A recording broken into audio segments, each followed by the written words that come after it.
In speedrunning, there are certain remarkable landmarks that reflect the evolution of how runners play the game. Goals that may seem unreasonable, until one day, they're not.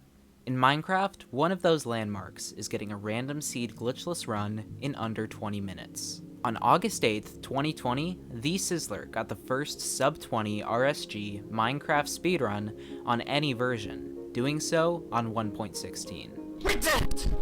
142 days later, on December 28th, DMAX got the first ever sub-20 on 1.9 through 1.15 random seed glitchless. Oh my god, this is sub-20. And on July 20th, 2021, the last sub-20 barrier in RSG was broken by Infume. Not only is this run groundbreaking, but it's the culmination of the insane momentum the category has seen recently, and it comes from deep inside a community that's generally underappreciated by the Minecraft world as a whole.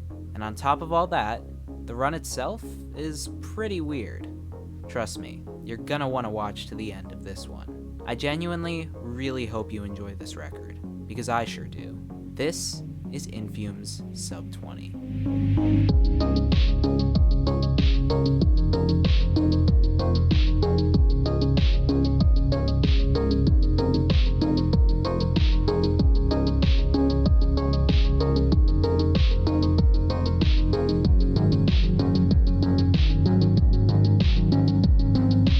Before we get into it, when he got this world record, Infume had less than 100 subscribers.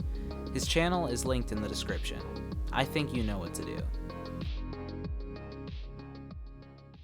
Now, if you're not familiar with how Pre-1.9 speedruns work, don't worry, I'll break it down for you in a minute. But before we get into the run, we need some context for what's been happening in the category lately. And spoiler alert, it's been pretty crazy. The 23-minute, 53-second world record Illumina set on February 13th, 2020 stood for over a year, but starting with C-Skulls 2303 on February 15th, 2021, it's been broken 5 times in the last 5 months, with the most recent being a 20-minute, 3-second run by whatever Marco, barely out of reach of that remarkable landmark. Just one day before that, Infume himself had nearly beaten Max's world record of 2056, with an estimated time of 2059. You see, over those past 5 months, but especially over the past few weeks, the pre-1.9 speedrunning meta had been evolving rapidly. From a developing meta in version 1.8 that was equally or arguably more viable than the long-standing 1.7 meta, to learning more about optimal tower configuration and placement, runners had more tools to work with than ever, and they were also grinding harder than ever. When I made a video about Infume and Marco's back-to-back world records, I spent some time talking with them. And one question I asked both of them, as well as a few others, was who they thought would get the first sub-20. There was a handful of people considered most likely, but one person everybody felt very confident about was Infume. After that discussion, Infume left me with this message. And, well, you know what happened next. Let's get into the run. Infume plays on version 1.8.9, which has some key differences from the long-standing meta of playing on 1.7.2, which I'll explain once we get to them. Infume's first goals upon spawning into an overworld are to get tools, a bucket and a flint and steel to enter the Nether, lots of wood and wool to make beds among other things, all the food he's going to need for the run, a ton of blocks, and a desert at optimal coordinates from spawn for killing Endermen. Infume spawns into a forest next to a desert, and he's quickly able to spot a desert temple. This would be great news if he were playing 1.7, because in 1.7, desert temples have orange wool instead of terracotta, which could replace sheep as Infume's source of beds. But even so, temples are a great source of plenty of resources. And from this one, Infume gets 12 iron, 12 gold, 8 TNT, and some rotten flesh as a temporary food source. That's all the iron he's going to need, and the gold will allow him to make very efficient tools. The rotten flesh is a much better food source on older versions than it is now, and it guarantees that Infume won't run out of sprint before finding a better food source, something that can often be a time loss at the beginning of pre-1.9 speedruns. After collecting a piece of flint for a flint and steel, he spends the next few minutes crafting tools, collecting blocks and food, and finding a lava pool.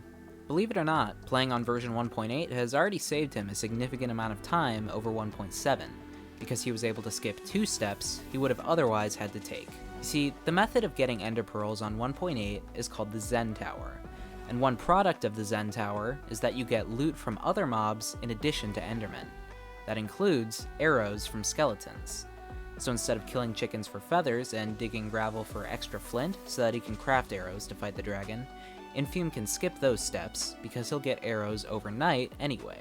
After quickly looting a village, Infume immediately finds a lava pool and is able to enter with great pace at 425. Infume helpfully provided me with a spreadsheet where he tracks his stats, and it includes his 401 most recent Nether enters while using the same 1.8 meta he's using in this run. Out of those 401 enters, only 19 were at 425 or earlier, so this is very good pace entering the Nether.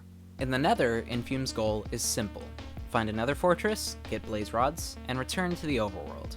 He immediately spots a fortress, and the terrain to get there is very friendly.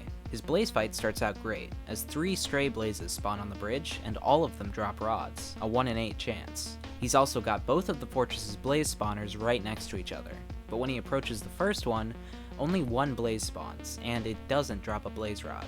The other spawner also spawns only 1 blaze, although this one does drop a rod. Now that both spawners have been activated, all he can do is wait for another cycle of blazes to spawn. But while he does, he mines out the blocks surrounding the blaze spawner with his golden pickaxe. This provides the blazes more space to spawn in, making it more likely that a higher amount will spawn. Despite this, only 1 blaze spawns yet again, although his drop rate does stay very high, as this one also drops a blaze rod. He crafts some more tools and cleans up his inventory, and then he gets another mediocre blaze cycle with only 2 spawns, but with more great drops, as he gets 2 out of 2 blaze rods. As you probably know, the most Eyes of Ender he might need to fill in the Ender Portal is 12, so even factoring in a 1 in 5 chance that throwing an Eye of Ender will break it, 14 blaze powder is more than enough for a speedrun. But Infume is on fantastic pace, and still has some things he needs to craft for the aforementioned Zen Tower, so he stays for another cycle of blazes. This time, his luck regresses to the mean, as 3 blaze spawn, and none of them drop rods. Actually killing these blazes was pretty unnecessary, but keep in mind that if 3 Eyes of Ender had broken and the portal was a 0 eye, that would have been a pretty infuriating way to lose the first ever sub 20 after leaving the Nether with 3 blazes waiting to be killed. But really, the reason Infume kills these blazes is because he has time to kill, and while that might sound counterintuitive in a speedrun, it's true. You see, in 1.8, runners collect ender pearls by killing endermen using the Zen Tower overnight, and because hostile mobs don't start spawning until 11 minutes into a world, if Infume finished building the Zen Tower before 11 minutes, he would be spending dead time just waiting for the night to come. That's one of the things that makes this run so unique, just how fast the pace is on the first day. One of the biggest challenges for new runners in this category is getting all your materials in and out of the Nether and building your tower fast enough to get your ender pearls on the first night. Most beginning runners spend 2 or 3 separate nights collecting them. Infume being done with time to spare is really rare, and it leads to some things we would never see otherwise. After his well above average Nether entry, Infume's Nether split is about 50 seconds faster than his average, mostly due to good fortress proximity and blaze rod drop rates. After leaving the Nether at 725, it doesn't take long for Infume to get to fairly optimal coordinates to build the Zen Tower. One necessary part of the tower is to dig a hole deep enough for endermen to die from fall damage. Another aspect is to build a tower 128 blocks above the surface, so that when you kill yourself and respawn, the game re-renders all the mobs below you. This allows the player to kill endermen and have new ones generate in place of other mobs, instead of taking the much longer option of waiting for new ones to spawn. Normally, the player would build the tower first, set their spawn at the top, then dig the hole into the ground and burn themselves to death with a flint and steel. But because he's only 8.5 minutes into the run, it wouldn't be nighttime by the time Infume made it to the top of the tower, and in older versions, you couldn't set your spawn without sleeping. To save time, Infume does something that, as C-Skull pointed out to me, was poetically also used in the first ever developed tower strats in Pre-1.9 RSG. He digs down a 2x1 hole, then towers all the way back up. After that, he creates the ground floor of the Zen Tower, which includes a chest for his items, a lava block to kill himself, and an area to move around to coax endermen into dropping down the hole. Finally, he builds up to Y200, sets his spawn, and gets ready to start collecting ender pearls. He gets decent enderman spawn luck in his first 5 death cycles, with 12 endermen dropping down the hole. On the 6th cycle, he gets an insane 8 enderman spawns, one of which he kills above ground with no pearl drop, and the other 7 dropping down the hole. With 19 dead endermen at the bottom, he decides to drop down and check how many pearls he has, and luckily, he's had great drop rates, getting 13 ender pearls out of the 19 deaths. Between his blaze rod and ender pearl drops, he's gone 20 for 30 on 50-50 mob drops, and if you don't count the unnecessary blaze kills after he already had 7 rods, it's 20 for 27. He'll definitely take that.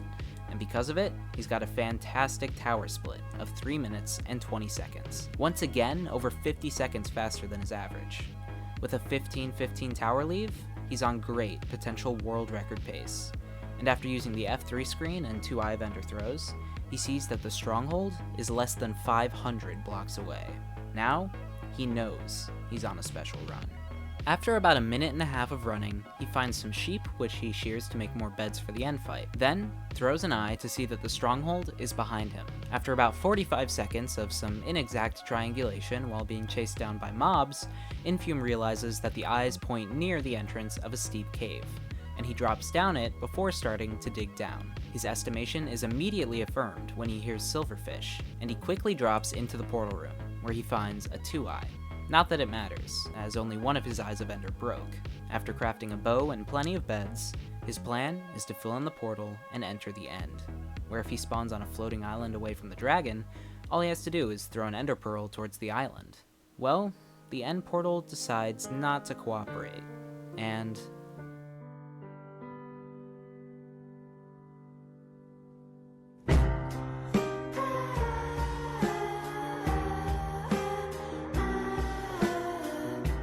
I mean, he technically still threw his pearl towards the island, right? But in all seriousness, and all things considered, the rest of this end fight is one of the clutchest I have ever seen. The pressure is really on at this point, as not only does Infume have to bridge towards the island while fighting off charges from the dragon, but with an 1830 RTA, he also has to have a faster than average dragon fight to secure the sub 20 and the world record.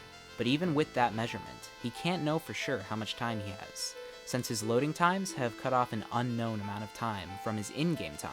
All he knows is that it's somewhere around 20 seconds. After successfully making it to the island, Infume gets to work on the dragon, destroying 1 crystal and then masterfully turning a dragon charge at a very difficult angle into a great amount of damage.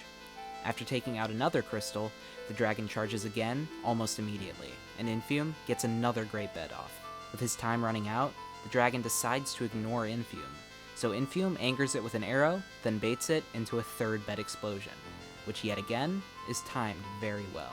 He shoots his last arrow at the dragon to try to get it to come back, but misses, which I should mention is the only shot he missed in the entire end fight. Luckily, the dragon can't stay away for long, and with a higher than preferable charge angle, Infume quickly adapts, building a higher platform for the bed to maximize damage. Now, Infume's hunt for sub 20 is nearly at an end, representing the unbeatable dedication of the oldest RSG community in Minecraft.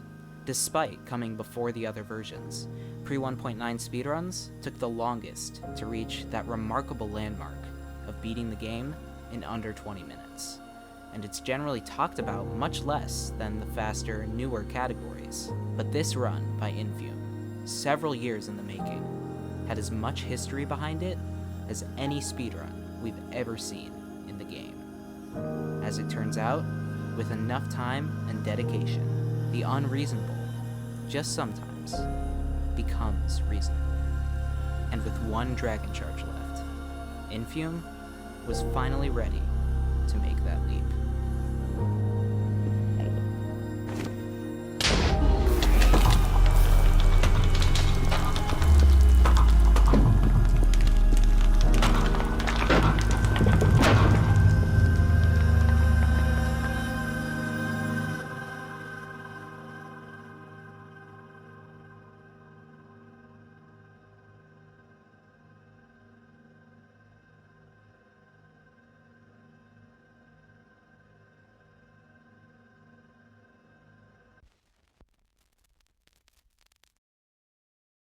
As climactic as Infume's accomplishment is, the most beautiful thing about Minecraft is that the limits of the game are really down to the player, and that's just as true in Minecraft speedrunning as it is in the game as a whole.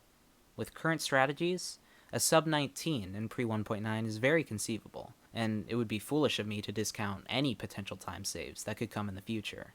As for Infume, he's earned himself a vacation.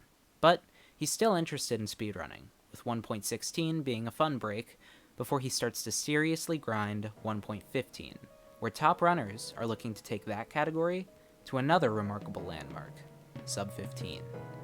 But that accomplishment is for another day. If you enjoyed this video, please subscribe.